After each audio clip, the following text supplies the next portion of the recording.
नमस्कार दोस्तों, हमारी आज की कहानी का नाम है उम्र। दुकान पर भीड़ उमड़ी हुई थी। साड़ियाँ खरीदने के लिए महिलाएं काफ़ी थी। इतनी भीड़ देखकर विशाखा जी एक तरफ बैठ गईं और भीड़ छँटने का इंतज़ार करने लगीं। थोड़ी देर बाद उन्हें भी आगे बढ़ने की जगह मिल गई। वो वहाँ जाकर बैठी ही थी कि सामने उनकी पुरानी पड़ोसन दीपा जी बैठी हुई थी। दोनों की नज़रें मिलीं और दोनों उठकर खुशी से एक दूसरे के गले लग गईं। क्या बात है, महीनों हो गए पर हम मिल तो लिए। बहुत अच्छा लग रहा है। घर पर सब कैसे हैं? विशाखा जी ने पूछा। सब कुछ अच्छा चल रहा है। करवा चौथ आ रही है तो बहू के लिए साड़ी खरीदने आई थी, दीपा जी ने कहा। हाँ, करवा चौथ आ रही है तो मैं भी अपने लिए साड़ी खरीदने आई हूँ। बड़ा मन है एक चटक लाल रंग की बनारसी साड़ी लूँ। काफ़ी दिनों से इच्छा हो रही थी तो आज आ ही गई, विशाखा जी ने जवाब दिया।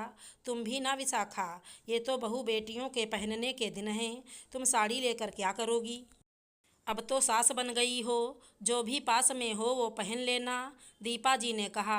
तो विशाखा जी को आश्चर्य हुआ। सास बन गई हूँ तो क्या हुआ?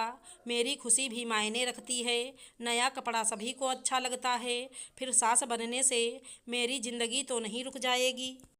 मैं पहनना और ओढ़ना कैसे छोड़ सकती हूँ? हाँ बहन, तुम तो अभी भी हीरोइन की तरह रहती हो। प्रेस की हुई साड़ी, अच्छी सी hair style, matching purse, lipstick, चूड़ियाँ और घड़ी। लगता ही नहीं कि तुम भी सास बन गई हो, दीपा जी ने विशाखा जी से कहा। विशाखा चुपचाप सुन रही थी, फिर बोली, अच्छा ये बात बताओ कि सास दिखने के लिए क्या करना होता है? तुम ही बता दो। फिर दीपा जी को ऊपर से नीचे निहारते हुए बोली, कुछ कहने की ज़रूरत नहीं है, मुझे साफ दिख रहा है।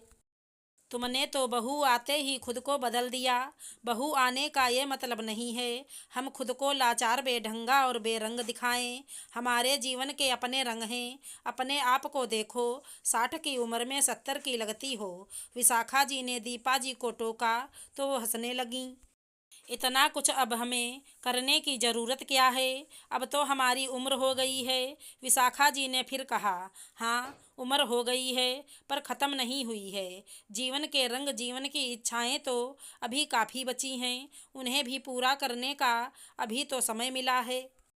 विशाखा जी ने अपनी बात पूरी की और चटक रंग की साड़ी लेकर घर आ गईं। घर आकर उन्होंने अपने पति राजेश जी को साड़ी दिखाई। उन्होंने साड़ी की सराहना की और बोले, इसी बात पर चाय पिला दो। विशाखा जी बोली, मैं चाय तो बना दूंगी पर आप मुझे चूड़ी बाजार कब लेकर जाओगे? मुझे साड़ी के मैचिंग की चूड़ियाँ खरीदनी हैं। रसोई में जाते वक्त वो अपना मनपसंद गाना गुनगुना रही थीं। तभी उनकी बहू ऑफिस से आ गई। विशाखा जी ने उसके लिए भी चाय चढ़ा दी। उन्होंने सबको चाय के कप दिए। उनका खुशी से महकता चेहरा देखकर बहू ने पूछ ही लिया, क्या बात है मम्मी जी, आज तो आप बड़ी खुश नज़र आ रही हैं। हाँ, मैं आज करवा चौथ पर पहनने के लिए नई साड़ी लेकर आई हूँ। बड़ी ही सुंदर है। और वो अंदर से साड़ी लेकर आ गईं और अपनी बहू अदिति को दिखाने लगीं। ये देखकर अदिति की त्योरियाँ चढ़ गईं। वाह मम्मी जी, आपके इस उम्र में भी शौक ख़त्म नहीं होते हैं। और करवा चौथ का क्या है, उस पर कोई भी साड़ी पहन लेते। इतनी सारी साड़ियाँ रखी तो हैं, एक तो इतनी महंगाई, और आपके खर्चे ही ख़त्म नहीं होते हैं। फिर आपको इस उम्र में अब करना भी क्या है? आपकी उम्र की तो महिलाएं राम नाम की माला जपती हैं और आप हैं कि अभी तक इन साड़ियों और चूड़ियों और इस साज सज्जा में उलझी हुई रहती हो। ये सुनते ही विशाखा जी ने कोई जवाब नहीं दिया और चुपचाप अपने कमरे में चली गईं। राजेश जी ने ये सब सुना और अपने कमरे में जाकर देखा तो विशाखा जी रो रही थी। अरे मेरी हीरोइन, ऐसे क्यों टिसुए बहा रही है? तू रोती हुई बिल्कुल भी अच्छी नहीं लगती है। तुझे साड़ी का शौक है तो तू ले आई और फिर मुझसे पैसे लेकर गई थी। बहू कुछ कहती है तो उसे दिल पर मत ले। कल हम मैचिंग की चूड़ियाँ लेने चलेंगे। ये आजकल की लड़कियाँ क्या जाने त्योहार कैसे मनाते हैं। ये तो बस अपने काम में ही लगी रहती हैं। इन्हें नौकरी करने से फुर्सत ही नहीं मिलती है तो ये त्योहार क्या मनाएंगी। अभी उसे कुछ मत कहे, वो ऑफिस से थकी हुई आई है, हम कल बात करेंगे। अगले दिन अदिति तो ऑफिस चली गई और विशाखा जी अपने पति के साथ चूड़ी बाजार जाकर मैचिंग की चूड़ियां ले आईं और साड़ी की मैचिंग का सिला सिलाया ब्लाउज ले आईं। दोपहर को ही सब खाने की तैयारी कर ली और शाम को मेहंदी वाली को बुलाकर चारों हाथ पैर में मेहंदी लगवा ली। शाम को अदिति घर आई तो देखा कि सास के चारों हाथों पैरों में मेहंदी लगी हुई थी और वो ये देखकर जोर से हंसने लगी। मम्मी जी, आप पर भी जवानी आ रही है, जो चारों हाथों पैरों में मेहंदी लगाई है। पांचों उंगलियों में वैसे ही मेहंदी लगा लेती, सास बन गईं। पर नखरे तो नई नवेली बहू की तरह करती हैं। उम्र हो गई पर शौक है कि ख़त्म ही नहीं हो रहे हैं। ये सुनते ही विशाखा जी बोली, बहू, मैं सास बन गई हूँ, इसका ये मतलब नहीं है कि मेरा जीवन खत्म हो गया है। जिस प्रकार मेरे होने से तुम्हारी जिंदगी पर कोई फर्क नहीं पड़ता है। तुम अपने हिसाब से रहती हो, त्योहार पर कुछ भी नहीं करती हो, बस नाम की चुन्नी सिर पर डाल लेती हो, 5 उंगली पर मेहंदी लगा लेती हो और पूजा कर लेती हो। ये तुम्हारी मर्जी है, लेकिन मेरी भी बात सुनो। सास बन गई हूँ पर मैं सुहागन हूँ और सुहागन जिस तरह से रहती है मुझे उसी तरह रहना पसंद है।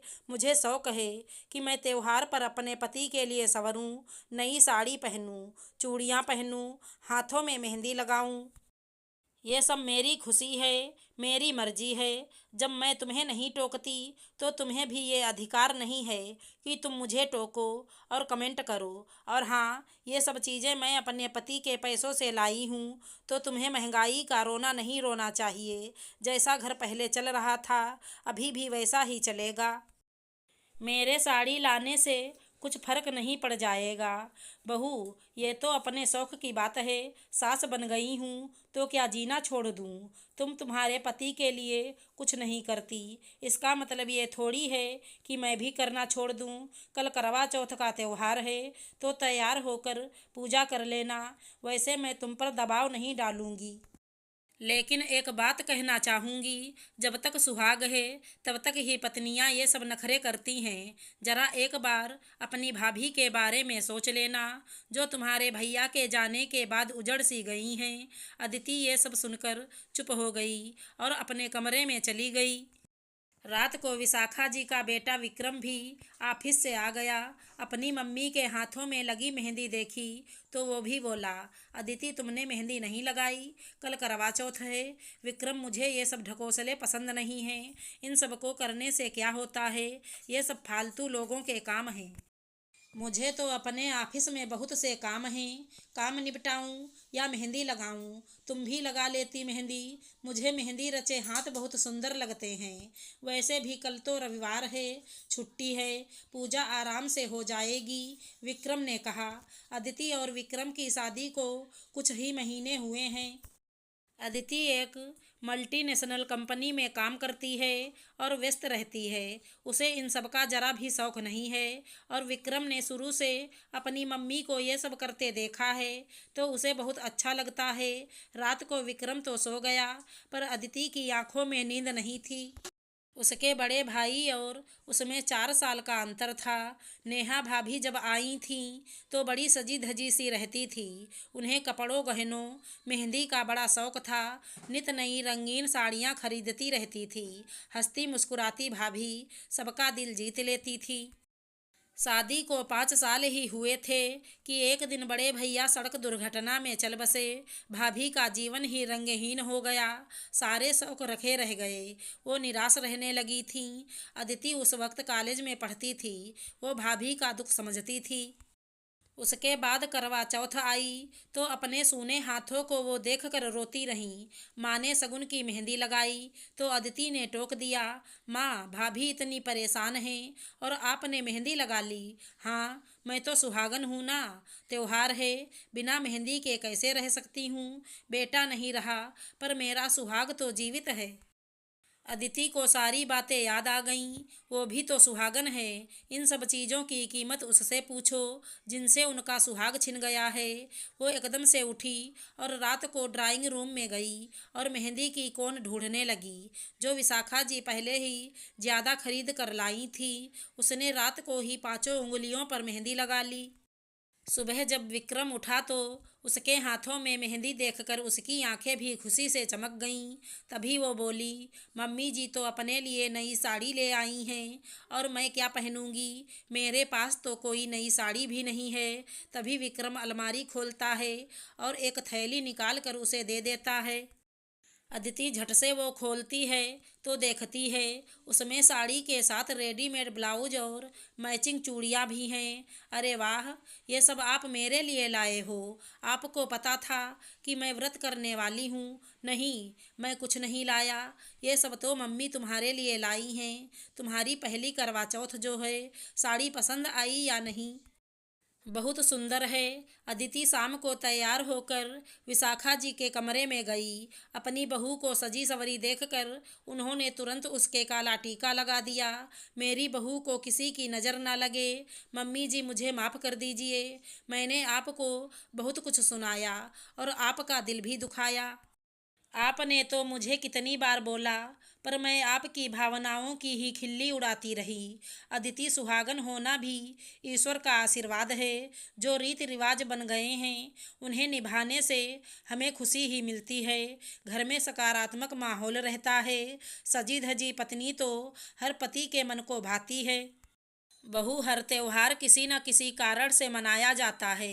एक हमारे त्योहार मनाने से हमारे पति भी खुश रहते हैं और उन दुकानदारों का परिवार भी खुश रहता है जिनसे हम सामान खरीदते हैं। ये त्योहार सबके चेहरे पर खुशी ले आता है। मैं अकेले अपने लिए ही साड़ी नहीं लाई थी। मुझे पता था तुम्हारा भी पहला त्योहार है तो तुम भी नई साड़ी ही पहनोगी। वैसे भी सजना संवरना हम पत्नियों का अधिकार है, तो भला हम क्यों इसमें पीछे रहें। तुम नौकरी करती हो, तुम्हारे पास समय नहीं होता है, पर फिर भी तुमने रात को मेहंदी लगाई, क्योंकि अपने सुहाग के लिए पत्नी कुछ भी कर सकती है। चाहे वो पढ़ी लिखी नौकरी पेशा हो या आम घरेलू महिला हो, माता ने हमें सुहाग दे रखा है तो हमें उसका सम्मान करना चाहिए। इसमें उम्र का कोई बंधन नहीं होता है। शरीर बूढ़ा होता है, पर पति के लिए मन की भावनाएं कभी नहीं बदलती हैं। अदिति सब समझ गई थी। उसने विशाखा जी के साथ मिलकर पूजा की और आगे से अपनी सास को सजने संवरने के लिए ताना देना बंद कर दिया। आशा करती हूँ हमारी कहानी अच्छी लगी होगी। धन्यवाद दोस्तों।